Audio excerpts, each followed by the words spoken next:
એક એક પાત્રથી છે ને આપણને કંઈ ને કંઈ શીખવા મળશે. તો આપણે મારાથી જો બને ને એટલું હું એ પાત્રનું વિહંગાવલોકન મારા હિસાબે હું કરું છું. આમ તો હું બહુ નાનો છું આ બધી વસ્તુ માટે, તમે લોકો બધા જ્ઞાનીજન છો, છતાં પણ હું મારાથી જે થાય એ હું કરું છું. તો આપણે હમણાં બપોરના રામ જન્મોત્સવ થયો, તો કેટલાક પાત્રો છે, પ્રભુ શ્રી રામચંદ્રજી, સીતાજી, લક્ષ્મણજી, ભરતજી, દશરથજી, માતા કૌશલ્યાજી, કૈકેયી માતાજી, મંથરાજી, ઉર્મિલા માતાજી, માદ્રીજી, વિભીષણજી, સબરીજી, કેવટજી, વિભીષણજી, હનુમાનજી, અને લગભગ રામાયણના છે ને બધા જ પાત્રો લગભગ જીવન છે. હવે એના એક એક પાત્રનું આપણે વિશ્લેષણ અથવા વિહંગાવલોકન કરવા જઈએ ને તો આપણે એટલું બધું જ્ઞાન મળે, અને એક એક પાત્ર 2-2, 3-3, 4-4 કલાકનો સમય માંગી લે છે. રામાયણ આપણને એમ શીખવે છે કે જીવનમાં શું કરવું જોઈએ, જીવનમાં કેમ જીવવું જોઈએ. સુખ અને દુઃખ જીવનનો એક ભાગ છે, માટે તેને આપણે હસતા મોઢે સ્વીકારી લેવું જોઈએ. આપણે કહીએ ને કોઈ બી ભાઈ ભાઈની જોડી હોય એટલે એમ કે રામ લક્ષ્મણની જોડી છે આ, એમ તો રામ લક્ષ્મણની જોડી ત્યારે કહેવાય કે ભાઈ ભાઈ માટે ત્યાગ આપે છે. આને આપણે રામ લક્ષ્મણની જોડી કહીએ છીએ. લક્ષ્મણ એકના બે ન થયા અને તૈયાર થયા. હવે આટલું બધું થયું, ખાલી ભગવાને શું કર્યું, કાંઈ જ વસ્તુ સાથે ન લીધું, એક ધનુષ બાણ સાથે લીધું. એ સમજતા હતા કે ભાઈ જ્યારે બી આપણે જંગલમાં જઈશું ત્યારે આપણે કેટલા બધા રાક્ષસોનો વિનાશ કરવો પડશે, તો આપણી પાસે શસ્ત્ર તો જોઈએ ને. આપણે હિન્દુ થઈને આપણા બધા શસ્ત્ર ભૂલી ગયા છે કે આપણને ભૂલવાડી દીધા છે. હવે રસ્તામાં કેવટની નાવડીમાં બેસી અને શ્રીરંગવેર પરથી ગંગા પાર કરી અને મધ્યપ્રદેશમાં સતના પાસે ચિત્રકૂટમાં ઝૂંપડી બનાવી અને ત્યાં રહ્યા. પછી ત્યાં તાડકાનો વ્રત કર્યો, મામા મારીશનો વધ કર્યો. હવે ચિત્રકૂટમાં પર્ણકુટી બનાવીને રહેતા હતા ત્યારે માતાજીએ સુવર્ણ મૃગ જોયું અને તેમનું મન લલચાયું. તો ભગવાનને કહ્યું કે ભાઈ આ મારે સ્વર્ણ મૃગ જોઈએ છે. એ હટને અનુસરવા માટે સ્વર્ણ મૃગ પાછળ ગયા અને લક્ષ્મણજીને કહેતા ગયા કે માતાજીની રક્ષાની જિમ્મેદારી તમારી છે. આ બાજુ સ્વર્ણયુગ તો મારી જ રાક્ષસ હતો. તો પછી ભગવાન સંકટમાં છે તેવું દેખાડવા એણે એની માયા બતાડી અને માતાજીએ લક્ષ્મણજીને કહ્યું તમે પણ જાઓ, રામને કંઈક થઈ જશે તો પછી હું કેવી રીતના એકલી જીવીશ, અને જો એ ભગવાનને કંઈ થઈ જશે તો હું તમને માફ નહીં કરું, એવા કડવા વેણ કીધા માતાજીએ. એટલે પછી લક્ષ્મણજી પાછા તેની પાછળ ગયા. હવે શ્રીરામની આજ્ઞા પછી લક્ષ્મણજીએ કહ્યું કે જતાં કહ્યું કે હવે એક કામ કરો, હું છે ને એક રેખા દોરતો જાઉં છું, લક્ષ્મણ રેખા. તો કંઈ પણ થાય તો આ રેખા તમે ઓળંગતા નહીં. તો આજે પણ તેને લક્ષ્મણ રેખા કહેવાય છે. લક્ષ્મણ રેખા એટલે એક બાઉન્ડ્રી. અને એ લક્ષ્મણ રેખા પછી રાવણ સાધુના વેશમાં આવે છે, માતાજીને ભિક્ષા આપવાનું કહે છે, માતાજી અંદરથી જ ભિક્ષા આપે છે.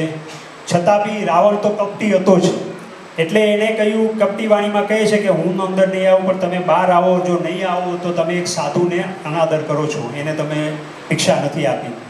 એ કરતાં કરતાં માતાજી લક્ષ્મણ રેખા ઓળંગ્યા અને રાવણે માતાજીનું અપહરણ કર્યું.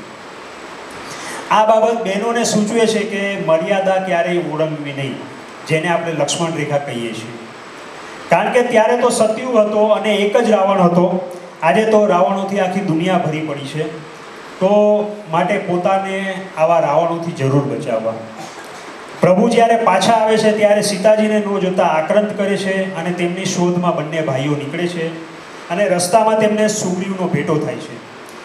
પછી વાલી યુદ્ધમાં મરણ પામે છે અને હનુમાનજી તેમની વાનર સેના સાથે માતાજીને શોધવામાં મદદરૂપ થાય છે. રસ્તામાં ઘાયલ જટાયુનો પ્રભુ ઉદ્ધાર કરે છે અને પછી સેના રામેશ્વરમ પહોંચે છે. હનુમાનજી મહારાજ માતાજીની ખબર લાવે છે. માતાજી લંકામાં જ છે અને સમુદ્ર સેતુ રામેશ્વરમથી લંકા સુધીનો બાંધે છે. અને પછી લંકાપતિ રાવણને હરાવીને વિભીષણને તેમનું રાજ પરત કરે છે અને પછી પ્રભુ અયોધ્યા પહોંચે છે. માતાજી લક્ષ્મણજી મહારાજ, હનુમાનજી મહારાજ અને તેમના સેના સાથે ભરતજી તેમનું સ્વાગત કરે છે અને તેમનો રાજ્યાભિષેક થાય છે. અહીં રામાયણ પૂરું થાય છે. જે રામાયણ છે એ ઓલમોસ્ટ આટલું જ છે, બરોબર છે. બોલો સિયાવર શ્રી રામચંદ્ર ભગવાન કી જય. હવે આમાં ઘણા બધા પ્રસંગ આવે છે ને, તો એક કેવટનો પ્રસંગ લઈ લઈએ. કેવટનો પ્રસંગ જે છે એ કેવટનો કેવી રીતના ઉદ્ધાર થયો ને એનો આખો પ્રસંગ છે. પ્રભુ જ્યારે અયોધ્યાથી નીકળી અને વનમાં જાય છે ત્યારે ગંગાજી નદી પાર કરવાની હોય છે. ત્યારે નદી પાર કરવા માટે હોડી એક સાધન હતું, અવર જવરનું સાધન એ હોડી જ હતું. હવે વનવાસી તેમનો જે બાળપણ હતો ને, બાળપણનો ગુરુભાઈ હતો. ત્યારે પ્રભુ તેમને મળ્યા ત્યારે ભગવાને તેમને પ્રેમથી ભેટી પડ્યા અને માતાજીને પ્રણામ કર્યા અને શેષાવતાર લક્ષ્મણજીને પણ પ્રણામ કર્યા અને પછી કહ્યું કે મિત્ર, તારે મને ગંગા પાર લઈ જવાનું છે. પ્રભુજી હસી રહ્યા છે અને લક્ષ્મણજી કહે છે, પ્રભુ તમે હસી કેમ રહ્યા છો? પ્રભુ કહે, આ મિત્ર છે અને મારો ભગત પણ છે. લક્ષ્મણજી કહે છે, તમારા ભગત બધા આવા જ હોય છે, જે તમારી વાત નથી માનતા, બધા તમારા ભગત આવા જ હોય છે. ભગવાન કે શરૂઆત કોણે કરી હતી કે? તો કે જ્યારે મારે વનમાં જવાનું હતું ત્યારે પહેલાં તો માતાજી નો માયના, પછી તું ક્યાં મારું માયનો હતો? તો તમે ઘરના જ નથી માનતા તો બહારના મારું ક્યાંથી માનવાના કે? ભગવાન હસે છે. તો ભગવાન કે હું હસું છું એટલા માટે કે મારે 14 વર્ષ વનમાં જવાનું હતું, એકલાએ તે જીદ કરી, તું મારી સાથે આવ્યો, સીતાએ પણ જીદ કરી અને મારી સાથે આવ્યો. હવે કેવટ એમ કહે છે કે હું તમને ગંગા પાર નહીં કરાવી શકું, તો કારણ કે તમે કોઈના રોકાયા તો રોકી શકો એમ નથી. હું જો તમને ગંગા પાર કરાવીશ ને તો તમે તો ચાલ્યા જશો. હવે તમને રોકવાનો એક જ ઉપાય છે કે હું તમને ગંગા પાર જ ન જવા દઉં. અહીંયા રહ્યો તમે અને હું તમારી સેવા કરું. લક્ષ્મણજી ખીજમાં ને ખીજમાં કેવટ તરફ જોવા લાગ્યા કે આ શું બોલે છે કે અમારે જવું છે ગંગા પાર અને આ શું બોલે છે કે? તો ભગવાન કહે છે, તમારા ચરણરજમાં એવો તે કેવો જાદુ છે કે તેની ચરણરજથી તમે મનુષ્ય હોય, પથ્થર હોય, તેને પણ તમે મનુષ્ય બનાવી દો છો. કે તમે શિલા જે હતી તેને ચરણ લગાવ્યા તો શિલામાંથી નારી થઈ ગઈ. એટલે અહલ્યા જે હતી, અહલ્યાને પથ્થરમાંથી નારી બનાવી દીધી હતી. એનો પણ એક શ્રાપ હતો અને એની જે મુક્તિ થવાની હતી પ્રભુ શ્રીરામજીના હાથે થવાની હતી. એટલે એ શિલામાંથી નારી થઈ ગઈ. તો કેવટ થોડો ચતુર તો હતો એટલે એણે આમ વાત કરી કે ભાઈ જો તમે મારી નાવમાં આવશો તો ભાઈ મારી નાવડી બીજી છે એને તમે પગ ટચ કરશો તો એમાંથી નારી બની જશે, તો મારે તો કેટલો બધો પ્રોબ્લેમ થઈ જાય. તો ભગવાન કહે છે તો કે તમે શું ચાહો છો? કેવટ કે હું શું ચાહું છું, પણ તમે ગંગા પાર જવા માંગો છો કે નહીં? તો પ્રભુ કે અમારે તો જવું જ છે કે. તો કે તમારા મને ચરણ કમલ ધોવા માટે આદેશ આપો. એ કહે તમારા એક હું ચરણ ધોઈ નાખું એટલે તમારા પગ ચોખ્ખા થઈ જાય તો મારી નાવડી બચી જાય કે, અને તમારે મને ચરણ કમલ ધોવા તો આપવા જ પડશે. હવે ભગવાન જ્યારે છે ને આ વસ્તુ કીધી ને એટલે ભગવાન સમજી ગયા કે આનો મર્મ શું છે કે. એટલે માતાજી તરફ જોવા લાગ્યા, લક્ષ્મણજી તરફ જોવા લાગ્યા. કેવટ કહે છે, ધોવા દ્યો રઘુરાય, પ્રભુ મને ધોવા દ્યો રઘુરાય, શક પડ્યો મન માય, પગ મને ધોવા દ્યો રઘુરાયજી. ધોવા દ્યો રઘુરાય, પ્રભુ મને ધોવા દ્યો રઘુરાય, શક પડ્યો મન માય, પગ મને ધોવા દ્યો રઘુરાય. કેવટ અને પ્રભુ વચ્ચે જ્યારે આ સંવાદ થાય છે ને કે જો મારી નાવડીને જો તમારો ચરણ સ્પર્શ થઈ જાય તો મારે તો મોટી મુસીબત આવી જાય. હવે આ નારી બની જાય તો મારી સાથે આવે અને પછી ઘેર જાવ તો મારે પહેલેથી જ અડધાની તો છે જ. તો એક ઉપાયમાન થઈ જાય અને એ વિચારો કે તમે નાવડી, એ તો એમ જ કે તમે નાવડી વેચીને આ નારી લઈ આવ્યા છો, તો મારે તો કે ડબલ લોસ થાય. એક તો મારી નાવડી વહી જાય, મારી આખી જિંદગીની આજીવિકાનું સાધન વહી જાય અને પછી આ જે નવી નાર આવે મારે એનું બી ભરણ પોષણ કરવું પડે. તો કે આ તો બહુ તકલીફ થઈ ગઈ છે. લક્ષ્મણજી પાછા એની ભ્રુકુટી ચડી ગઈ કે આ માણસ ભગવાનને તો બધું સમજાવે છે પણ પોતે કાંઈ સમજતો નથી કે એની પત્નીને સમજાવી શકતો નથી. કેવટ કે ભગવાન એ નથી સમજાવી શક્યા તો હું ક્યાંથી સમજાવી શકવાનો કેમ? કે આજ દિવસ સુધી પત્નીને કોઈ નથી સમજાવી શક્યું. ભગવાન કે આ તો હારી ભારે કરી, આ હવે માનતો નથી, કરવું શું? લક્ષ્મણજી બી હસવા લાગ્યા, માતાજી પણ હસવા લાગ્યા, ખરો ભગત છે આ.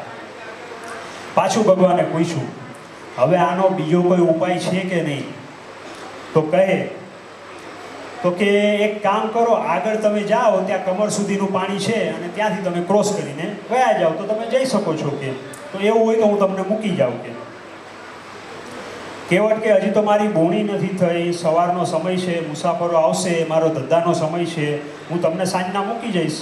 ભગવાન પાછા હાલવાના. લક્ષ્મણજી કે પ્રભુ હવે તો પગ છે ને તમારે દોડાવવા જ પડશે. કેવટ કે એક તો મારી નાવડી નારી બની જાય, ઘરમાં એક સદસ્ય વધી જાય, મારી આજીવિકાનું સાધન પણ છીનવાઈ જાય, તો હું આવું કેમ સ્વીકારું? હવે કેવટ કહે છે મારે મુક્તિ નથી જોતી, પણ આજે મારી ચરણ રજ છે ને એને હું ગંગાજળથી ધોઈ નાખીશ. તો જે ગંગાજળથી જે ચરણ રજ ધોવાનો જે વસ્તુ છે ને એ કેવી છે કે રજોગુણ છે, રજોગુણ. તો રજોગુણને છે ને ભક્તિના ગંગાજળથી તમે ધોઈ નાખશો ને તો તમારું મન નિર્મળ થઈ જશે. તો આ જ વાત છે ને કેવટે કીધી છે. તો ભગવાન પાછા કહે છે તો તરણ ધોઈ નાખો, શું વાંધો છે એમાં? કેવટ કે એમ નહીં ધોવું, તમે મને આદેશ આપો ચરણ ધોવાનો. તો ભગવાન કે હું કેવી રીતના આદેશ આપી શકું કે તમે મારા ચરણ ધોઈ નાખો? કઈ ભગવાન કે હું આદેશ થોડી આપું મારા ચરણ. આપણે જ્યારે રામકથા થાય ને ત્યાં રામનું નામ લેવાય અને હનુમાનજી હાજરા હજુર છે. તો હનુમાનજીને જો આપણે પ્રસન્ન કરવા હોય ને તો એને કેટલા પણ રીઝાવો, કેટલી પણ પૂજા કરો, કેટલા પણ ઉપવાસ કરો, પણ તે પ્રસન્ન ન થાય. પ્રસન્ન ક્યારે થાય ખબર છે? રામનું નામ લઈ અને એની આણ આપી અને જો તમે એમ કહો તો તરત જ ભગવાન પ્રસન્ન થઈ જાય. એટલે એને રામનું નામ છે ને બહુ પ્યારું છે. એટલે હનુમાન ચાલીસામાં કહ્યું છે લાય સજીવન લખન જીયાએ શ્રી રઘુબીર હર્ષિ ઉલ્લાય રઘુપતિ કી બહુ બડાઈ તુમ મમ પ્રિય ભરત સંભાઈ. કે હનુમાનજી પ્રભુ રામ છે ને એને એમ કહ્યું કે તમે છે ને મારા જેટલા ભરત જેટલા મારી નજીક છે ને એટલા જ હનુમાનજી તમે પણ મારા નજીક છો. તો તે રામના સેવક છે. દુનિયામાં એ એક જ ભગવાન છે જેણે રામને ઋણી રાખ્યા. કે જે એની વાર્તા આવે છે કે હનુમાનજીને ખાલી એક જ રામચંદ્ર ભગવાનજીને એક જ વ્યક્તિ હતા તેણે રામને ઋણી રાખ્યા. જે જન્મતા વેદ સૂર્ય જે ખાઈ લેતા હોય, બરોબર છે, અને એને માતાજીનો એક શ્રાપ હતો, એ શ્રાપમાંથી જો મુક્તિ મેળવી દેતા હોય તો હનુમાનજીની શક્તિ વિશે આપણે શું વાત કરી શકીએ. એટલે એને છે ને રામને ઋણી રાખ્યા હતા. હનુમાનજીના પરાક્રમ વિશે આપણે વાત કરીએ.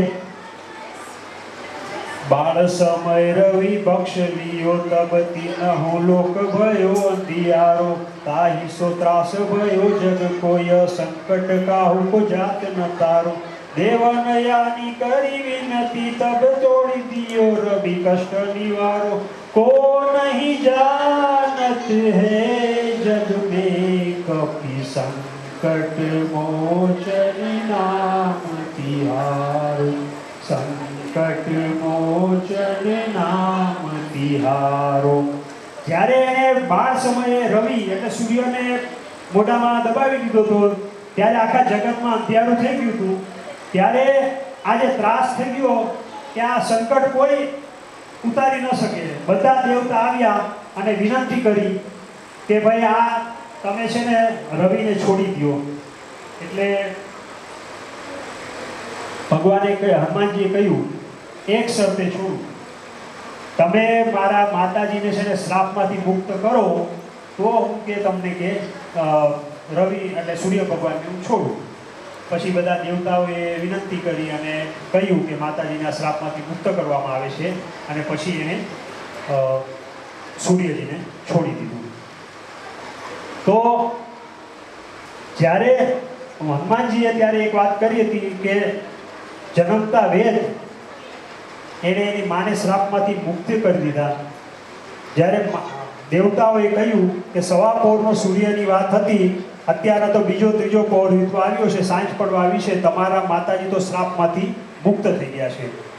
તો જન્મતા વેત જે દીકરો માને શ્રાપમાંથી મુક્ત અપાવે એના મંદિર ગલીએ ગલીએ હોય, ગામે ગામ હોય, શહેર શહેર હોય. આખા ગામમાં કોઈ પણ ભગવાનનું મંદિર કદાચ હોય કે ન હોય, પણ હનુમાનજીનું મંદિર હોય અને હોય જ. આમ હનુમાનજી છે ને પરાક્રમના દેવ કહેવાય છે, જેના પરાક્રમની મહિમા તો કોઈ વર્ણવી શકે એમ નથી. એક પ્રસંગ છે, જ્યારે લંકા પર ચડાઈ કરવાની હોય છે ત્યારે 100 યોજનનો સમુદ્ર લાંદવાનો હોય છે. ત્યારે બધા વિચાર કરે છે કે આ કામ કોણ કરી શકશે. ત્યારે બધા કહે છે હું 50 યોજન જઈ શકું, કોઈ કે હું 100 યોજન જઈ શકું પણ પાછો ન આવી શકું. ત્યારે બધા હનુમાનજીને યાદ કરે છે અને હનુમાનજીને પોતાની શક્તિ ભૂલી જવાનો શ્રાપ આપ્યો. તો જ્યાં સુધી કોઈ તેમની શક્તિને યાદ ન કરાવે ત્યાં સુધી તેઓ પોતે કંઈ કરી શકે તેમ ન હતા. ત્યારે બધા મળી અને ભગવાન તેમને શક્તિને યાદ કરાવે છે કે હનુમાનજી તમે તો મહાબળવાન ને મહાપરાક્રમી છો. રામદૂત યતુલિત બલધામા અંજની પુત્ર પવનસુત નામા. પછી હનુમાનજી પોતાની શક્તિને જાગૃત કરે છે અને જય શ્રી રામના નાદ સાથે 100 યોજનને સમુદ્ર લાંદવા નીકળી પડે છે. પ્રભુ મુદ્રિકા મેલી મખમાહી જલદી લાંદી ગયે અચરજ નાહી. રસ્તામાં સુરતા નામની રાક્ષસી તેમને ગળી જવા તૈયાર બેઠી હોય છે. ત્યારે ભગવાન મોઢું પોતાને ખૂબ જ મોટા કરે છે, જેથી સુરસા મોટું પાડે છે. ત્યારે હનુમાનજી પોતાને સૂક્ષ્મ બનાવી અને તેના મુખમાંથી બહાર આવી જાય છે. આમ સુરસાનો પણ તેઓ ઉદ્ધાર કરે છે. હનુમાનજી લંકા પહોંચે છે તો ત્યાં સોનાની લંકા જોઈને અચરજ પામે છે, પણ અંદર જવું કેમ? ત્યારે હનુમાનજી પાસે છે ને એવી શક્તિ હતી કે એ સૂક્ષ્મ પણ બની જતા હતા, લઘુ પણ બની જતા અને ગુરુ પણ બની જતા હતા. પછી ત્યાંથી તે સૂક્ષ્મ બનીને લંકાની અંદર પ્રવેશ કરે છે. ઝૂંપડીમાં આવે છે, ત્યાં વિભીષણ મળે છે તેમને. ત્યાં રામ નામનો જાપ કરતા હોય છે વિભીષણ. પછી વિભીષણને મળે છે. વિભીષણ કહે છે કે માતા સીતાજીને શોધવા માટે હું આવ્યો છું. એટલે પછી સવારમાં આમ તો આ કથા આપણે સાંભળી લીધી છે એટલે હું વધારે નથી કરતું. પછી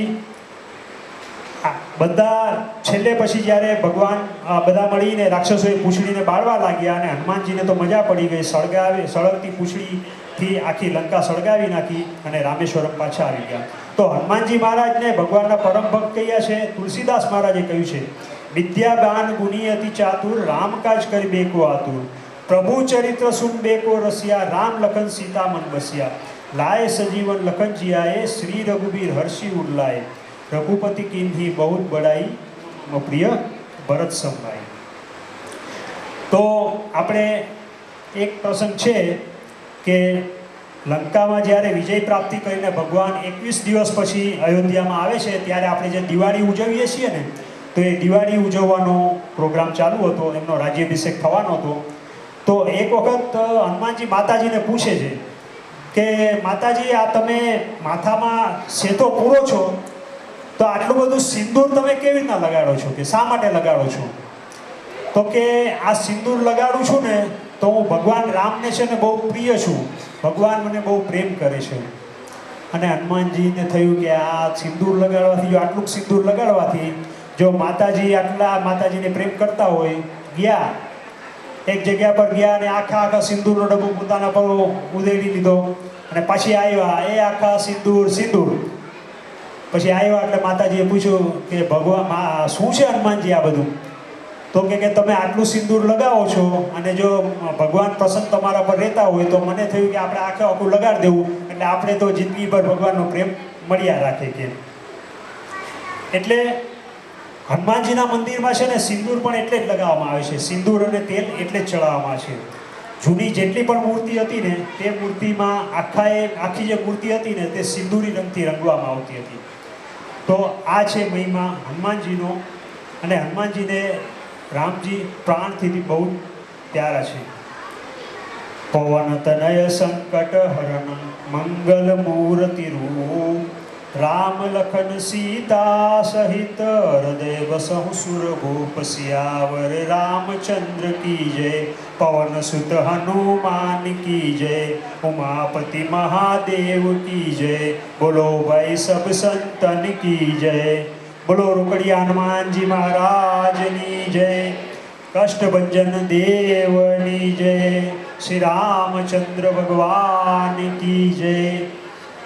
અત્રે હું મારી વાણીને વિરામ આપું છું. સમગ્ર ટીમ તરફથી આમ ફરી જાઓ,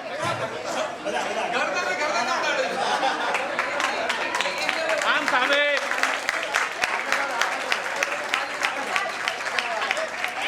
આમ સામે જો, સાંભળો ભાઈ, થોડા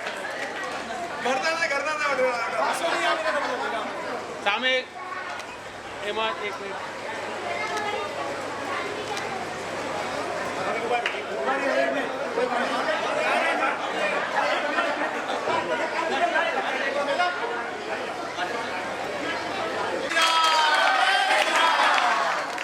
અહીંયા સામે ચાલ બને નહીં રાખો, થોડા આગળ વધે ભાઈ, આગળ.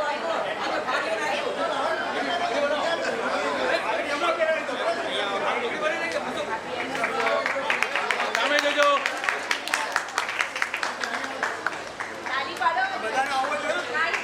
સામે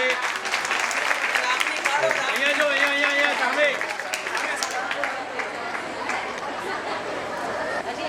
આજે આપણે જે રામનવમીનો જે આપણે ઉત્સવ ઉજવી રહ્યા છીએ એ 5-6 મહિનાથી ના બધી તૈયારી ચાલતી હતી. 5-6 મહિના પહેલા ધર્મસિંહભાઈ, રમેશભાઈ ને જયેશભાઈ ને બધા મારી પાસે આવેલા કે આપણે સનાતન ધર્મમાં છીએ, આપણે સનાતન ધર્મ હિન્દુ છીએ આપણે, તો કે આપણે બી કે રામ જન્મ ઉજવવો જોઈએ. એટલે મેં એમને કહ્યું હતું કે આ અત્યાર સુધી આવો કોઈને વિચાર કેમ ન આવ્યો. એટલે આ 6 મહિનાની બધી મહેનત છે જે આપણે અત્યારે બધા માની રહ્યા છીએ. એટલે એક વખત જોરદાર તાલીઓ આપણે ધર્મસિંહભાઈ, રમેશભાઈ, જયેશભાઈ અને આખી કાંતિભાઈ બધાની